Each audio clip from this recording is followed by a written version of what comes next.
අයිබෝන් කියලා පිළිගන්නවා මගේ channel එකට. මම අද ඔයාලට ස්ත්‍රීලිංග එක වචන බහුවචන නාමපද ගැන තමයි කතා කරන්නේ. ඉතින් අපි බලමු. ඒක හරි ලේසි. ඒක නිසා අපි ඉක්මනින් බලමු කොහොමද ඒක වෙන්නේ කියලා. ස්ත්‍රීලිංග එක වචන බහුවචන.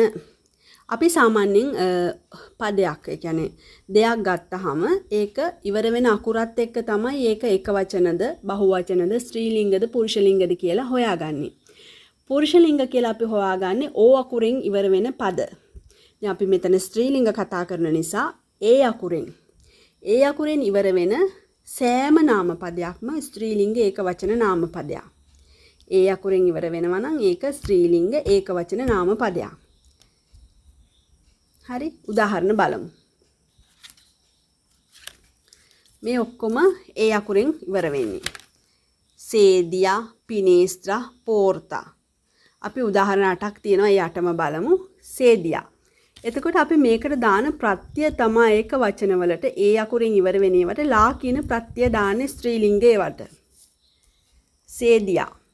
ලා සේදියා. සේදියා කියලා කියන්නේ පුටුව. ලා සේදියා කිව්වොත් එක පුටුවයි.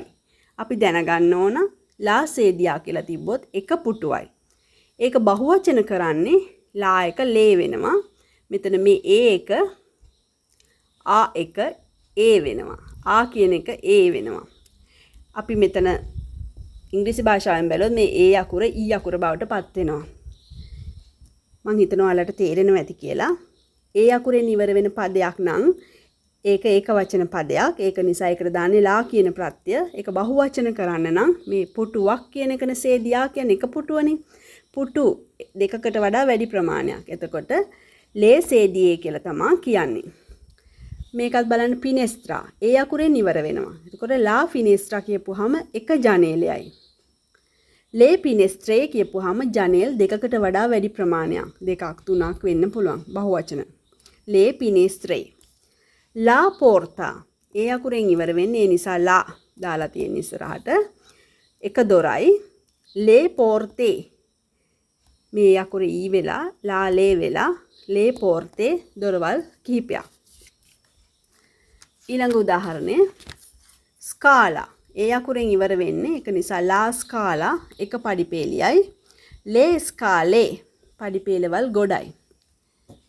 පොර්කෙත්තා. පොර්කෙත්තා කියලා කියන්නේ ගෑරුප්පුව. ලා පොර්කෙත්තා. ලා පොර්කෙත්තා කියලා කියන්නේ ගෑරුප්පු. ලා පොර්කෙත්තා කියන එක ගෑරුප්පුවයි. ලේ පොර්කෙත්තේ. ලේ පොර්කෙත්තේ කිව්වොත් ගෑරුප්පු කිහිපයක්. දොන්නා. දොන්නා කියලා කියන්නේ ඒ අකුරෙන් ඉවර වෙන වචනයක්. දොන්නා කියන්නේ කාන්තාවට, ස්ත්‍රියට. ඒ අකුරෙන් ඉවර වෙන නිසා ලා දොන්නා. එක ගැහණු කෙනයි. ලේ දොන්නේ ස්ත්‍රීන් කිහිප දෙනෙක්. කාන්තාවන් කිහිප දෙනෙක්. ගොන්නා. ගොන්නා කියන්නේ ඒ අකුරෙන් ඉවර වෙන්නේ ලා ගොන්නා. සායට තමයි ගොන්නා කියන්නේ. ලා ගොන්නා කියන්නේ එක සායයි. ලේ ගොන්නේ සායවල් කිහිපයක්. ඊළඟ උදාහරණේ පෙන්නා. පෙන්නා කියලා කියන්නේ ඉතාලි භාෂාවෙන් පෑනට. එතකොට ලා පෙන්නා එක පෑනයි.